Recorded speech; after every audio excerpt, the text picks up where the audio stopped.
2025. Okay, so the agenda report will be displayed on the board behind us, so hopefully we're not obscuring your view. So let's just go straight in to agenda item 1, which is welcomes, introductions and safety information. So I'm going to ask members of the committee to introduce themselves, and I'm going to start with Councillor Durston, and we'll finish here. Thank you. Hello, I'm Councillor Durston, Labour Councillor for Filwood Ward. Councillor Mark Weston for Henry Braintree. Councillor Calishone for Clifton Down. Councillor Joss Clark, Brislington West. Councillor Shabalala for Central. Around to me. Hello, I'm Meda Jacobson, Director, Adult Social Care. Kelvin Blake, Councillor for Hillfields. Good afternoon, Hugh Evans, Executive Director, Adults and Communities. Bronwyn Faulkner, Policy Committee Officer. And I'm Councillor Lorraine Francis, Councillor for Ealsfield. No, I'm not Ealsfield. Oh, goodness, that's not a great start, is it? Eastfield Ward, and Chair of Adult Social Care Committee. Okay, so if we are not expecting, we are not expecting a fire alarm today, so should the alarm goes off, we need to walk calmly into the lobby, which is to turn right and walk towards the ramps, towards the cathedral.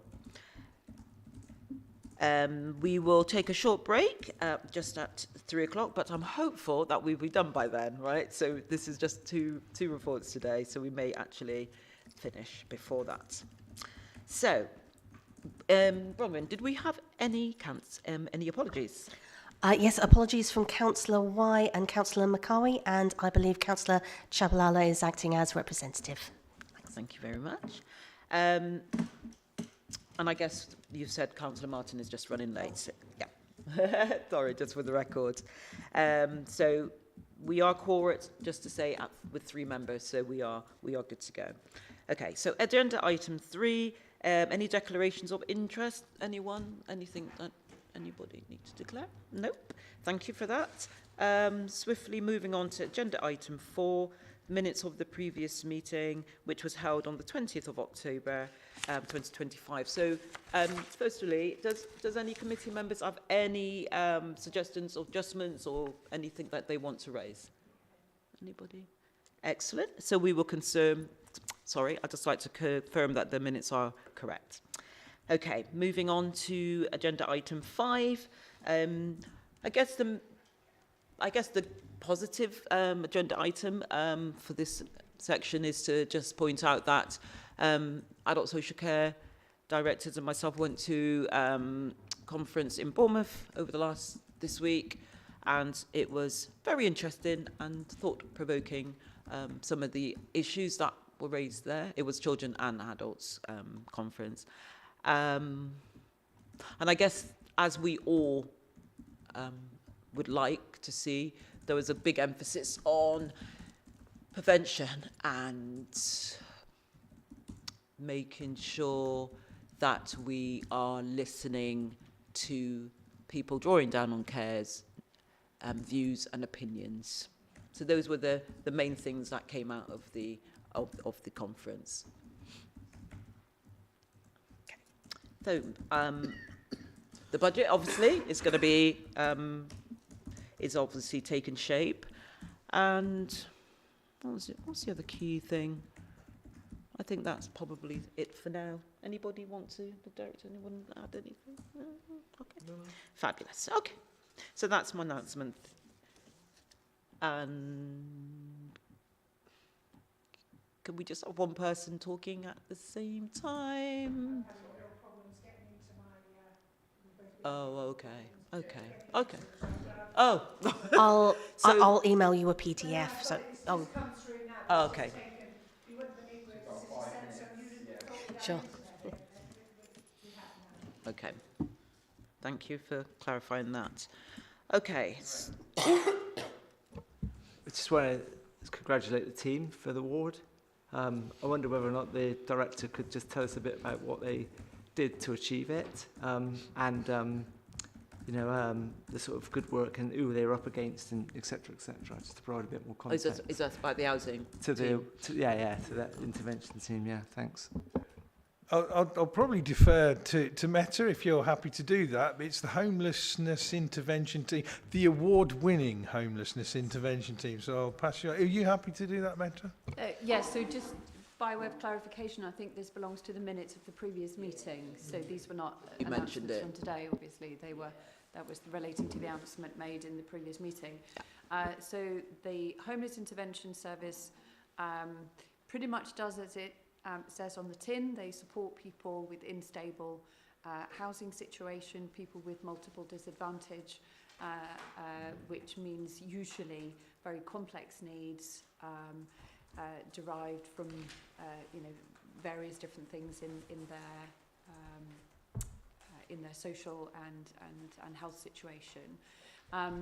The team works around the Changing Futures programme, which I'm sure we've heard about at a committee before. So they work to a particular model called the Team Around Me, which is a multi-agency effort to support people with particularly complex needs and multiple disadvantage. And that's the innovation that they were recognised for, because it's a very innovative way of working with a very complex cohort of people who are vulnerable in all sorts of different ways that we try and support them with. And just on the basis of that, I need to now declare an interest because I'm chair of Second Step, and Second Step are involved with the project. So yeah, good work. Thanks. Thank you, Meta.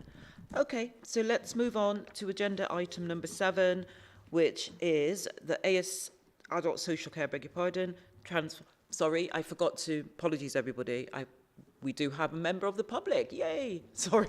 It's always exciting when members of the public turn up, so welcome. Just wanted to acknowledge you. Okay, so agenda item 7 is Adult Social Care Transformation and Improvement Programme Q2 Update Report. So just to advise committee that to provide a Transformation and Improvement Programme progress update for the second quarter of 25 to 26. So this is May, and as opposed to now. So this goes backwards, isn't it? Okay. So there is no decision to be taken on this report, which is for information. So I'm going to invite you to briefly outline the report. Thank you for that, Chair. I'm not going to go through it in detail because you've had the report, you've had a chance to look at it. I hope that people do prefer the new layout of the report, which gives a bit more graphic information, and I think is probably slightly more helpful than the previous rather dry version. It is Q2, which gives us, as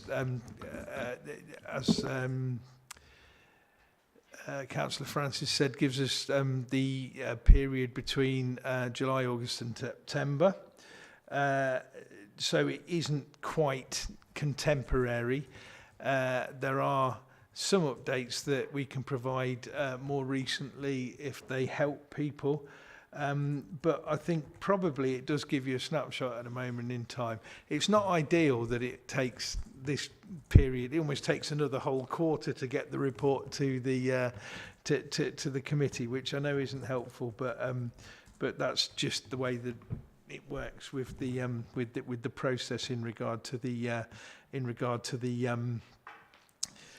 getting the papers ready and producing them and getting them through the system. I think there are 2 or 3 headlines that I think are necessary to draw attention to. The first one, and maybe Meta would want to elaborate on it a little bit when I finish this initial bit, is around the target operating model. We saw the first element of the target operating model just being introduced towards the end of Q2, and that was the Advice Information and Assessment Service citywide, which is, I think, we previously referred to it as the front door, but front door is still a good description of, the first people that people come to when they come to adult social care via the community. And that was the beginning of the implementation of the TOM and target operating model, and there's been more in this subsequent quarter And I think it's been successful. So I don't know whether you want to say anything about that now very briefly. I think it's proving to be people are benefiting from the new structure.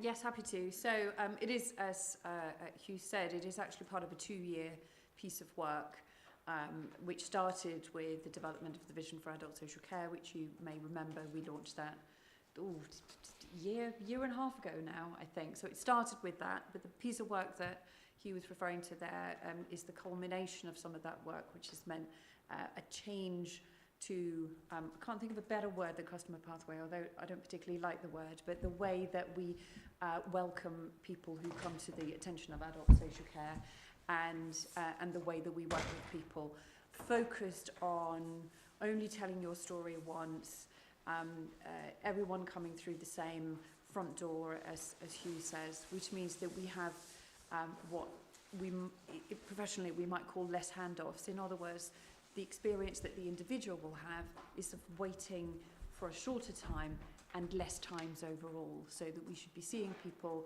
and dealing with their inquiry immediately they come to our attention. That's the aim of what we're trying to achieve. It also means an improvement in workforce capacity overall, because we're trying to eradicate some of the duplication and some of the waste that we had in our system to give practitioners a stronger chance of doing the right thing for and with people. Thank you for that. It's been quite a long drawn out process, but I think the proof's in the pudding in a lot of ways. I think that staff have actually been quite enthused by the implementation of our new target operating model. It's because they've been part of the work, colleagues have been part of the work to develop it as it's been under development. And I think it says a lot that we've actually had a transformational piece of work that staff have actually been engaged in and been enthused by. Very briefly, just to talk about debt and income maximisation. I know it's all rather dry. Technical point. Yes. Is your question in relation to the points the Tom? No, okay, just in general. We can, I don't yeah, mind carry on. No, carry on. Yeah, okay. George. Go ahead. I think there's a typo in the graph. You've put a percentage sign. I think you meant to put a pound sign instead. In which graph is this? Page 17, diagram 2. Yeah. Don't worry, I'm about to ask about that one. Yeah. Page 17. Yeah, you've just went past it. That graph. The pie chart. There. You've got percentages, it needs to be pound signs. Yeah. It had me puzzled for a minute, and then I looked at the numbers in the charts. You've actually got both here. What's missing is the pound sign, but it should be the percentage. So it gives you both the value, which is missing a pound sign, That's even and then more. it gives you a percentage. So you've actually got both numbers. Does that make sense? You've got a comma there. What's missing is the pound sign and the value. Right, so that value is the pound sign, and then that represents 4%. Thank you. That clarifies. Yeah. It did have me puzzled for a minute. Thank you. We'll improve that for next time. I have to say that without wanting to dwell too much on personal matters, after next Monday when I'm having a small operation on my cornea on this eye, I might have a chance of actually seeing things like that and be able to help a little bit more readily. Yes, the debt and income maximisation work is, we're coming, right, for the debt work, we've got a corporate debt project, which I know has been discussed in strategy and resources, and it is part of a broader piece of work. But we are doing quite a lot of work to reduce adult social care debt. Now, there's two sides to it. There's the legacy debt element, which is all about debt that's been outstanding for a period of time, which we are working on regaining and making some progress on. But I think also, as part of the target operating model work and the work that Meta and colleagues are doing in regard to strength-based practice, we are working very hard with people to support them to not incur debt. And I think that's the most important part of debt management, is ensuring that people, especially people who haven't got a lot of money, don't incur debt in the first place. So having conversations with people about the financial implications of their social care package, right at the outset is one important element. Also, giving people the opportunity to pay by direct debit, for example, at the outset, and to pay in gradual amounts rather than presenting them with large bills is another. So a lot of good work going on there, but also, as you can see at the end of Q2, the vast majority of people have had their necessary financial reassessments. This is part of point D, income maximisation, on page 15. And so we've nearly completed all of the outstanding financial reassessments for people, which, for some people, it's resulted in them being charged a little bit more. Some have stayed the same, some are being charged a little bit less, depending on their circumstances. But the long and short of it is that it gives us the confidence and assurance that everybody's paying the right amount that they're obliged to pay for their adult social care. There's a few more elements of activity there that people can talk about, just in questions as required. I think going to George, the bit that you were talking about there in regard to savings delivery, that is again a little out of date. We have improved on that by period 7. I think that we still have somewhere along the lines of 2.6 million savings to deliver in year. We've also seen our overall projected overspend come down. So after stabilising through periods 5 and 6 with the work that we've been doing through transformation and service improvement, we are now seeing slight reductions in our projected overspend, which we're viewing as green shoots and evidence that we are on the right trajectory to right position our finances. That said, it's winter and things happen in social services in winter that are unforeseen. There's been critical incidents in the health and care system recently around BRI and things like that we've had to encompass in the work that we're doing on a day-to-day basis. But suffice to say, our ongoing transformation work, after several years, I always said it was going to be 5 to 7 years when we started this in 2001, 2002, is starting to show what I'd like to see continue as a trajectory of positive change. So I'll stop there, but very happy to respond, or Meta and I both will be, to any questions. All right, thank you, Hugh. So we have Kelvin, Councillor Blake, Councillor Weston, Councillor Galasoni, and Councillor Martin. Kelvin's all right, Lorraine, it's fine. So I'm going to be a bit critical, but also positive. So I think I'm really surprised how light this agenda is. We spend £200 million of the council's money, and if I'm being honest with you, I'd expected more for a council, for a committee meeting, because we've got so much positive things to say. And I would have expected, that we need to sort of somehow triangulate the information that you're telling us with perhaps having teams come to visit us to talk to us about how it is for them with the new target operating system. I'd like to know more quantitative information. This is qualitative, like a lot of narrative around the implementation of the transformation plan. All good, right? Positive, and we're seeing some positive signs in terms of the finances. What I want to know is, how is it having an impact on the people waiting for Care Act assessment? How long is it taken in the process? How are we reducing the length of stay? Now, I know we get those, not length of stay, length of people waiting in the path, yeah. We get that stuff on a sort of per quarter basis, but for me, it's a real opportunity to kind of provide much more clarity around the impact that the target operating system is having an impact, rather than a sort of set of narrative. So I'm being critical, but I'm also saying that there's lots of positive things to share, and I think what my expectation should be and would be that we do that. We have a wider, bigger agenda that actually reflects the good work that's going on, and I think that way, if we do it justice for the sort of public money that we're spending here. So to take it back, I'm not being critical of you, Lorraine. I'm just saying that I think that we basically have to have more if we're gonna get us around the table. Just chair's prerogative, I think.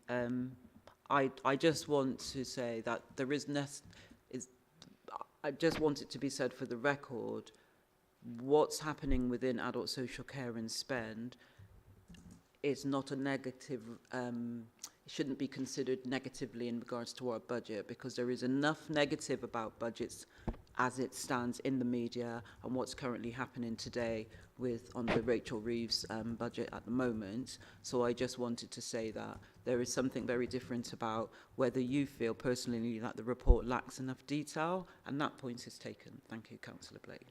Okay. Yeah. Just to respond, I think typically we have brought things to committee, as in the past we did when it was the mayor and cabinet system, that we had to bring. You know, we brought things that required decisions or things that were kind of a level, you know, over £500,000 or affecting 2 or more wards or all of that. Those things are quite open to interpretation. But we've brought things, you know, this report's for information, but we also have brought it because we're committing annually a sum of money quite large on our transformation work, and we need that work to be demonstrably, you know, shown to be effective. So I don't, I've got no, you know, when in the past for the prior administration, we really didn't get a huge amount of adult social care stuff in cabinet, really, because, as I say, our activity tends to be quite streamlined and it doesn't necessarily require a lot of decisions, unlike growth and regeneration, where there's vast numbers of different things going on, all requiring different kind of policy decisions. So again, it's a broader conversation for us to have perhaps in a PCCB about how we can enrich in this agenda and get it to be more the kind of information that would be useful to people so that they can go and advocate for social care outside of this committee. But again, always happy to, anybody wants to know anything about anything, you know, via the chair, always very happy to help. Yeah, and I think that Meta and Hugh as head of service overall, you know, that these guys are the ones that have got the detail, and I appreciate what you're saying about bringing staff along, but there is something about having your 2 directors here that's really, really helpful for you to seek clarification and everything. But point taken. Councillor Weston. Thank you very much, Chair. I do remember when we were setting the agenda for this, and I will jump to the officer's defence at this point, and they said, the agenda's a bit light. Should we bring additional briefings? Well, I'm sure no one will complain if there's a light agenda in our last one before Christmas. And I did definitely say that. And as it turns out, I was wrong, but I do take Kelvin's point. My question is actually about that table, which is convenient, as it would. First of all, can I have an update for period 7 for that table? If there are better savings, I don't really want to wait till January. I would like to know a bit before then. But my question is actually about where this fits. So at the moment, you're saying that 5.8 million is flagged red because it's not going to be delivered. But at the same time, we've also seemed to have 2.6 million flagged red that is going to be delivered. If 2.6 million is flagged red but going to be delivered, should it not be amber or green because we're going to deliver it? Equally, amber, we're banking on 2 million with amber, which is, it's a bit risky, but we're banking on that being delivered. Should that not be green then if we think it is going to be delivered? Maybe these were what we flagged them 6 months ago at the beginning of the year, what we thought, and it's sort of a throwback to that. But if we think we're going to deliver that saving, I would have thought that was green. Because at the moment, as I read that, we can only really put in the bank 530,000. We've probably landed 3.5 and everything else is iffy. So as I read that itself, we're not going to be 5.8 million short. We're going to be over 10 million short. Because that's where the risk is on that. If you follow my thing. So could I have, I don't need it now, but could I please get an update for that spreadsheet as to what actually we think we are going to get, the bit that we're not going to land, and also what the bit we're not going to land is? This is corporate table, but that's not an excuse, right? Because but it also is a monthly thing, and to cut it out and put it in once a quarter isn't really helpful for you. So I'll take that point, because actually you'll see it as, you know, month by month. Especially if it's got better. Yeah, well, I mean, the thing is, I think as I understand it now, but we'll get you something proper, because obviously we want to give you, everybody something proper, because we want more information. Too much information is better than none. As it stands now, I think we're projecting savings to the extent that we have potentially 2.6 million still to deliver. So what that, it shows an improvement on that 5 point whatever that is there. I can't really see. So yeah, we have assured, subject to absolute financial kind of scrutiny, that we're going to deliver all the savings, with 2.6 million still to be delivered. Right. I mean, I would expect then that 2.6 to be red and everything else to be amber or above. That would be probably more helpful on the with the graphic representation of it. Yeah. Because you could easily see how someone could lift that up and go, you're not you're only really sure of a tiny 4%, as we now know it's percentages. For your original plan, for your original plan, you only said you said 8.412 million was going to be hard to deliver. You're forecasting that you can deliver 2.6 of that. So why isn't that 2.6 part of the exactly? It would be higher. I get that. But could I also, when you send that update round, could I ask what is not going to be delivered? Yeah. Okay. Thank you.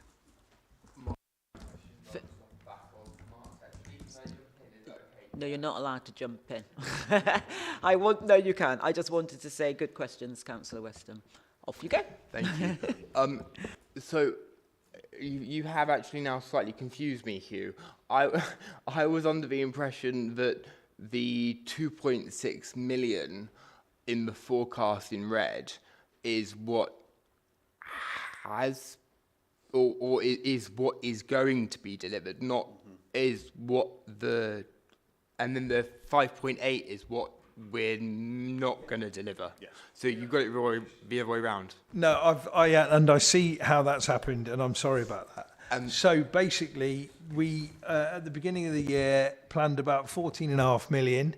At the end of quarter two, we were saying that we were, what does that say? We were saying that we were about 5.8 million short, right? Now, as we approach the end of, we're nearly middle towards the end of quarter three, I think we're saying now we're about 2.6 million short. So it's coincidental that the 2.6s are the same number, but they're different 2.6s. I see. And then also, we have a number of items on the left, but it would be really good to see a breakdown of what those items actually are. Because I don't think it's in the report, unless I missed it. Okay, no, I mean, we have got other means of showing that, but we can give you more detail. Thank you. On the breakdown of the savings. Yeah, I mean, yeah. I get, it is, sorry, I should turn that on. It is always, I have to make this point every time, that essentially, whilst we do break savings down into different category areas, really what we're talking about is making savings against our purchasing budget. Our purchasing budget is immense. It's about £200 million, the same that Kelvin referred to before. And so there's different parts of the purchasing budget, some to do with supported accommodation, residential and nursing care, domiciliary care, ex-care, all sorts of different things are in there. And so for ease of understanding, we've designated savings against different areas. But I am not going to argue if we make more savings in one area and less in another and we get out to where we want to be. Yeah. So long and short is the 2.6 million that we still get to deliver is from our purchasing budget, which is just over 1% of the purchasing budget. So it's a lot of money, but when it's compared against 200 million, it's a small percentage. Yeah. So we're getting there. We've still got issues around potential projected overspend as well, but we are kind of moving in the right direction. But I understand that you're going to want to see, you want to see, numerical information that gives you better than that. So that's fine. We'll continue to work on it. And then, sorry, the third point, last point. I would really like to echo Kelvin's remarks about celebrating the achievements of what we've done, but I would like it. I would also, in a way, really like to hear from some of the service employees, is that the right term? People who are using the service but delivering it for us. And yeah, I think that's important. I think we should be able to hear what they have to say. Would you be preferring to hear from national award-winning service employees, or because we have both kinds? I know we have perspectives on this. I'm just wondering, and Meta's just dropped me a line, whether a member briefing or something that we can, outside of the committee context, to add a little bit more depth to this, and you know, as Meta just wrote to me, maybe it'll help it come alive for people. Yeah, thank you. Maybe that would be a way of looking at it, Councillor Francis. Yeah, I think that's it's a really good idea. I think that the reason we have committee is for us to share really good ideas, and these are the ideas. So not a problem at all. And I think maybe this might be hard for being, I don't know, it depends on the officer coming here, and they might think, but having an online briefing might be a bit easier, especially if it's on Teams and then they can hide behind their cameras. Because sometimes officers aren't, you know, wanting to be in the public domain, and we have to protect them as well. But great ideas. So let's move on to Councillor Martin and then Sip. Thank you, Chair. So it's kind of on the same topic, actually, of George and Kelvin. And I think a member briefing, yeah, Hugh's answered it. And a member briefing would be helpful. But also I think there's an importance, since this is a public meeting, for some of these abstract concepts to be kind of fleshed out for the public as well. And I was kind of chuckled to myself as Kelvin was speaking, because I was thinking the opposite about quantitative and qualitative. I was thinking it'd be great to have more qualitative examples, right, of how the target operating model is affecting people, staff, if it's, and the initial effects it's having on service users as well, because we have like potential effects like written into this report, but I'm not getting a sense of like, surely it's affecting people already, and what were those initial reactions, right? Because like, yeah, £10 million is a lot of money that we're projected to be saving, and how is that kind of being seen, or 12.5 as Councillor Weston corrected, yeah. And again, fair point. And I think the whole issue of how we get people drawing down on care's feedback is that is being looked at, because it's really important how we do it. But it's partly a little bit to do with what you're saying, but I totally understand that, and no problem with it at all. So that's great comments today. Any more questions, Councillor? Or was that your main point? That's it. Thank you, Councillor. Yes. I think you might be the. I was going to say you'll be the last question, and one more after Kelvin. I'll come back to you. Sure. Okay. I just wanted to say it's really exciting to see. You know, you're 2 years ahead of your project in terms of income maximization. Gosh, that's really great, and kind of seeing how you then decided to put one member of staff to complete the rest of those assessments is fantastic. Seeing that you've got such a huge spend and you are 2 years ahead of this project delivery, how are you maximizing that additional time that you now have to do something else that you couldn't do? And what is that thing that you couldn't do? That's part one. Part two is, it's really great to see the service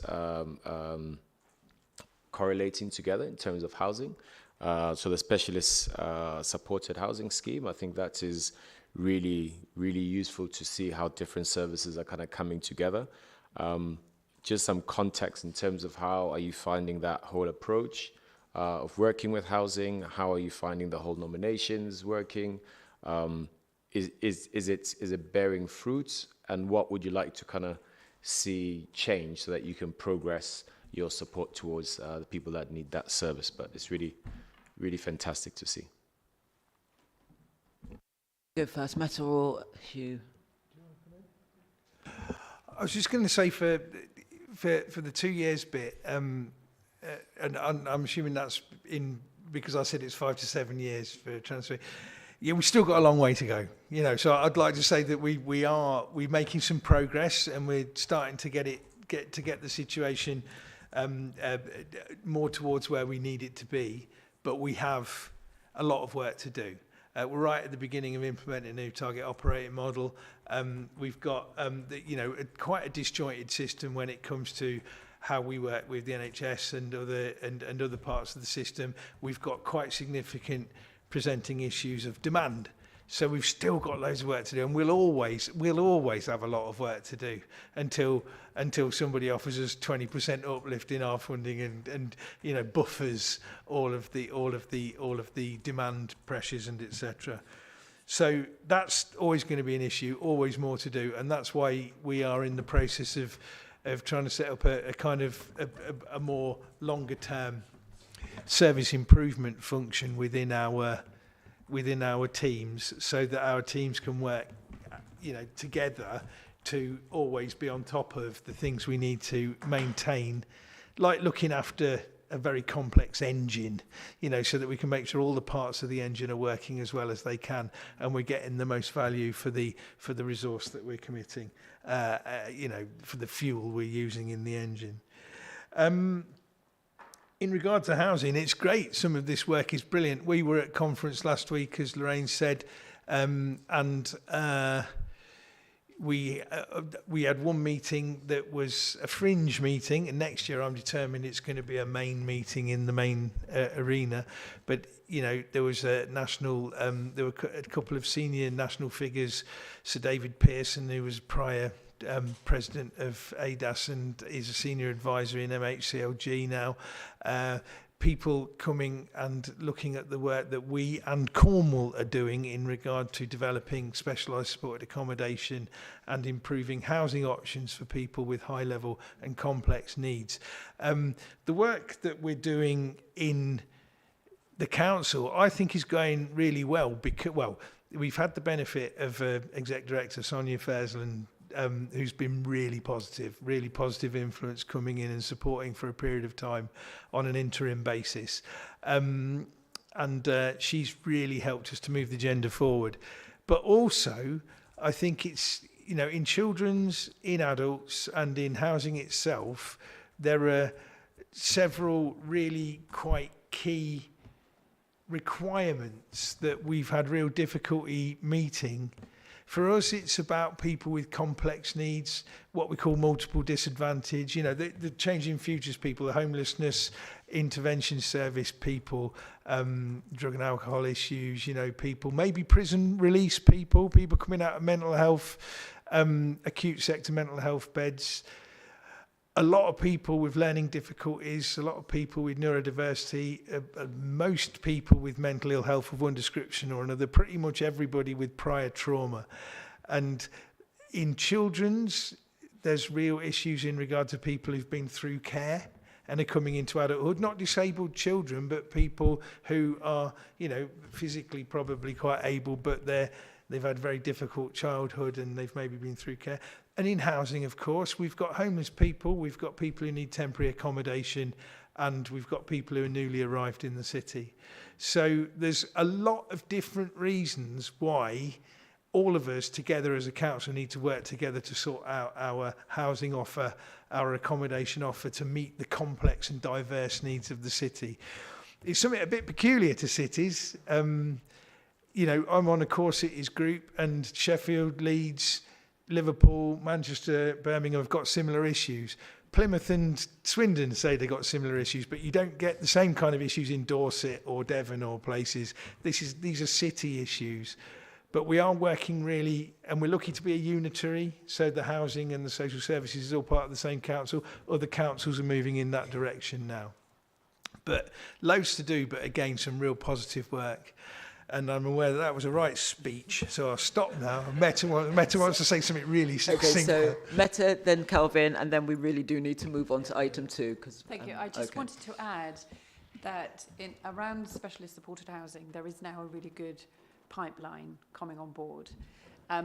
There is an overlap, however, with the subject that we were talking about just earlier, which is there is an earmarked savings amount for this year, and it's over £1 million. But because these schemes are complex to develop, that's actually one of the things that we won't meet this year. But it will be met, it will just be delayed. So some of those are quite big numbers that sit within. So when we come to look at the detail, actually specialist supported housing is one of those where we're not making the progress this year just because, you know, some of this stuff has got to be built or adapted or developed.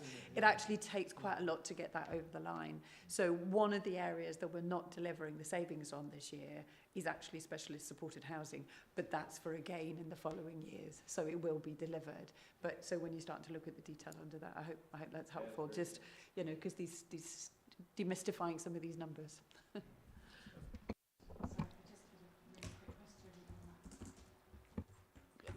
Well, okay. I would see your hand. Is it in direct relationship to what Meta said? Right, okay. Yeah, just go for it. Sorry. So it's just on that 2.6. Okay, so we're going does that, in the way that you've just talked about with the savings on the specialist housing, if that hasn't been delivered by the end of this financial year, what does then that mean for next year's budget? Will it be sort of projected as with, yeah? In short, yes. We don't get away with not delivering savings in year. We have to add them to what we have to deliver the next year. But obviously, that's all very well if it's only small amounts that the council can accommodate. But if it's big amounts that are more than the council can accommodate in year, then obviously we've got a problem as a council. So we don't like to be in a position where we're not going to deliver in year. We'd always like to try and find something else that we can do instead that would help us to get to our final figure. But we are confident, as Meta said, that this housing savings in the longer term will give us some real benefits. Calvin, last Yeah, one. just a quick point. I think you just summed up really, Hugh, with all what you've just talked about, how richness we could have included in the paperwork. And there is something about having a public meeting that we share this stuff in a public meeting for the public basically to access, rather than a members forum session.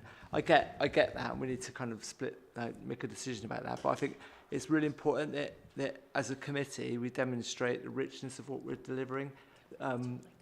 Yeah, it's on. Yeah. And so just one. So I've got the red light on. So. I think it's just the light. It's fine. Okay. Yeah. So second thing I was going to say is that where we're delivering on savings, over delivering. Where we're under-delivering, it might be worthwhile just expressing that by way of like a summary.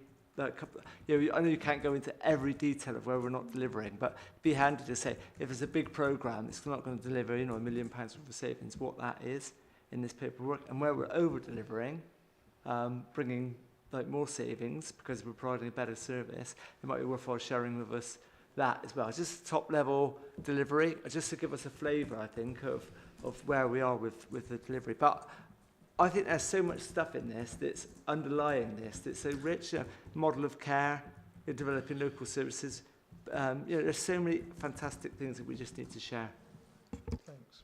And just to reiterate that it is not because we're not sharing it with the public. There's a balance. I think there's a balance between Meta's service area saying, look how great we are, when there are actually people behind those services who may not actually even perceive it as that, even if the service is flourishing. So it's a fine line. So it's not being awkward, but it's a fine line. Do you see what I mean? And where one person may say my needs are fully met, another 10 might say it isn't, but we're still actually delivering. Do you see what I mean? So that's why it's not that straightforward, okay? Because it's about people as opposed to, delivering a park bench or something. Okay, so let's move on. I always say this when we say we're going to have a short session because we are grossly over time. So let's crack on with point 2 and item number 2 and see how far we can keep to time-ish. Okay, thanks. So I'm just going to hand over. Sorry. Thank you, Bronwyn. Sorry, can we just note the reports? I keep saying. Yeah, thank you very much. Okay, so let's move swiftly on to agenda item 8, which is the corporate risk report. So I'm just going to hand straight over. Forget the preamble. Are you okay to do this one, Meta? I think it's one we prepared earlier. Tag team. Thank you. Thank you, Lorraine.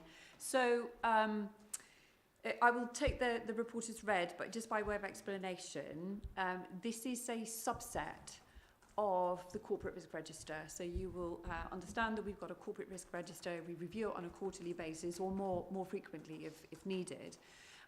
Our adult social care risk register in total has 10 items on it. The 3 that you see here are the ones that have a total score of 20 and above, which is how they come to be deemed as corporate risks. Yeah, there's an explanation. Mark, I can see what you're saying. I can see what you're saying.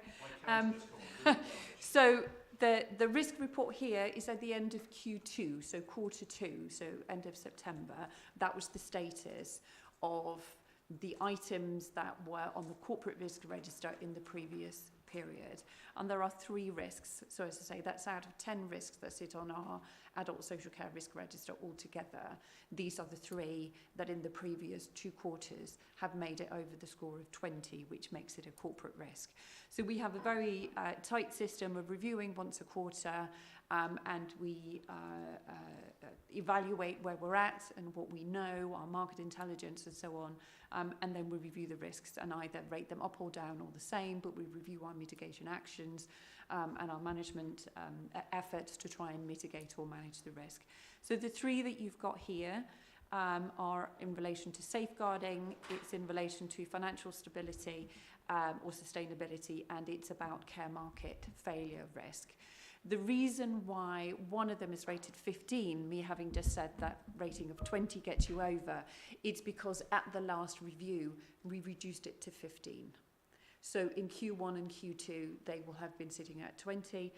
It will have been sitting at 20, but in the last review, we're notifying you now that we have reduced the risk score for that one because the materiality of that risk hasn't come forward. So there is still a risk that providers are concerned about sustainability, but we have not seen the level of concern from the market that was thought when the risk was first raised at the beginning of this year. You know, there were huge concerns in relation to national insurance and the impact on provider salary budgets and so on.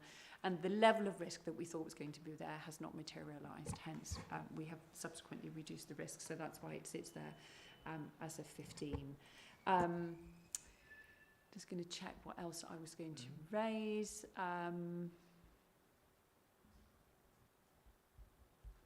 No, I think I've covered the key points that I wanted to say, so I'm very happy to take questions. Okay, Mark.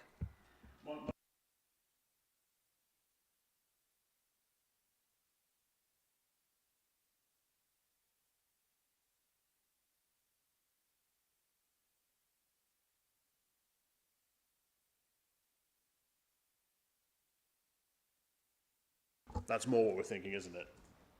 The impact would be large if it failed, rather than there's an imminent chance of failure. Yes, but also yes, I think. Okay. So we're trying to articulate the risk, right? All of the risk. We're trying every day. That's the business we're in. We're trying to articulate what the risks might be.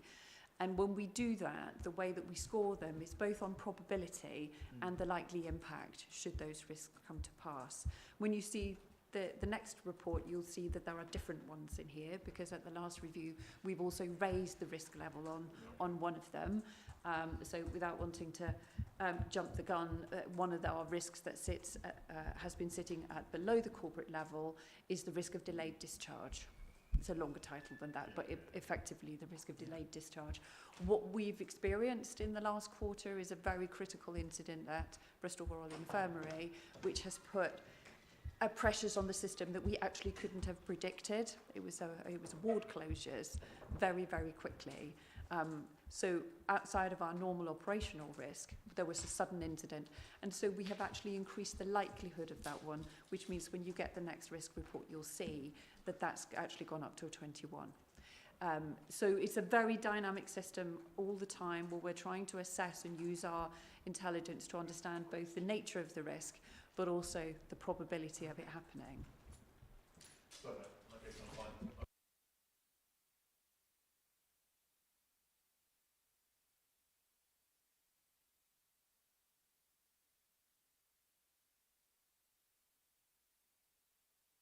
Great. Any more questions? Because I just had to pop out, sorry. Oh, Meta, you've silenced them. Ah.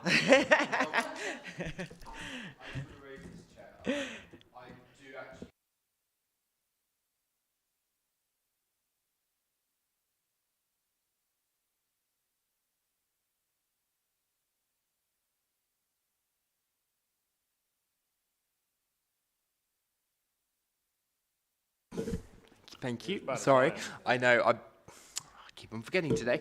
Where was it? Here it was. No, down now. So my guess is that I'm imagining it costs money to train staff, and if and there's a very small percentage. Here we go. Here's the figures I want. So under 40s is what's that, like 24%, 25% roughly. Surely it would be great to see if we could. Is there anyone looking into how we could recruit more under 40s to, keep them working for a longer throughout their life with us? Because I'd like to think that we're a good, service employer, and it would be good to cut down on costs that way. I'm just wondering if there's anyone looking into that. You're shaking your head. She knows exactly what you mean. Yeah.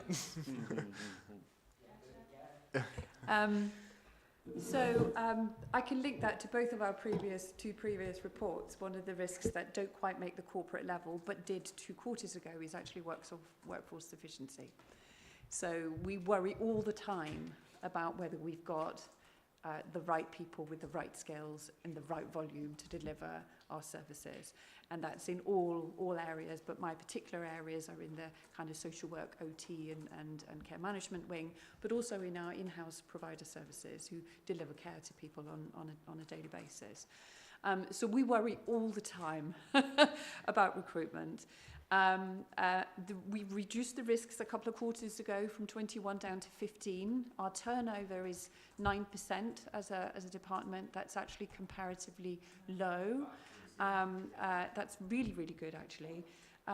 But we are not complacent because, change happens and, people's lives change and priorities change. So we are constantly looking at both our recruitment mechanisms, at our retention, how we look after staff so that they don't leave. And that is all of that is a constant effort. We have just, in fact, agreed to create a microsite for recruitment. We know that young people use tech, right? They don't read the pages at the back of the paper, do they? They use different ways for recruitment. So we need to attract people in different ways. You can tell I'm an old person. I don't even know the right words for it. So we're looking constantly at different ways. We go to recruitment fairs where we try and attract some of those younger people, because what we do know, I've worked in care and adult social care my whole adult life, and what we do know is that it's quite hard to attract people into the profession, but once they're in it, they rarely leave. They might move around the profession, but they rarely leave. And so you're absolutely right. We need to continue to attract. There is something for us about the maturity of people in the workforce, that actually you are as you will know, you're intervening and working with people sometimes at their lowest ebb, and so you do need a level of maturity to do that job well. And in our in-house services, we've often talked about work experience, placements and stuff, and we can offer that, but in a limited way. But you wouldn't ask a 16 or 17-year-old to provide care.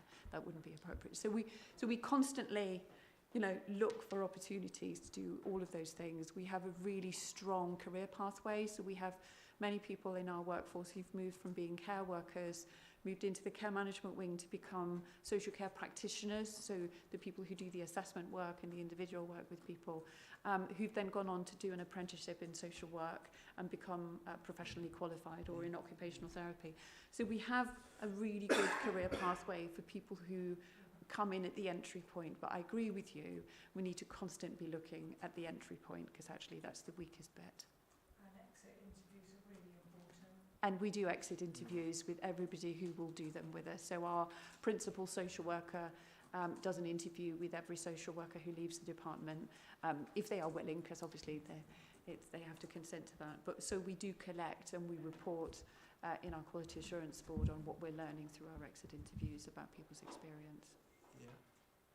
Thank you. I just wanted to raise it, and it's obviously on your radar, so that's really good.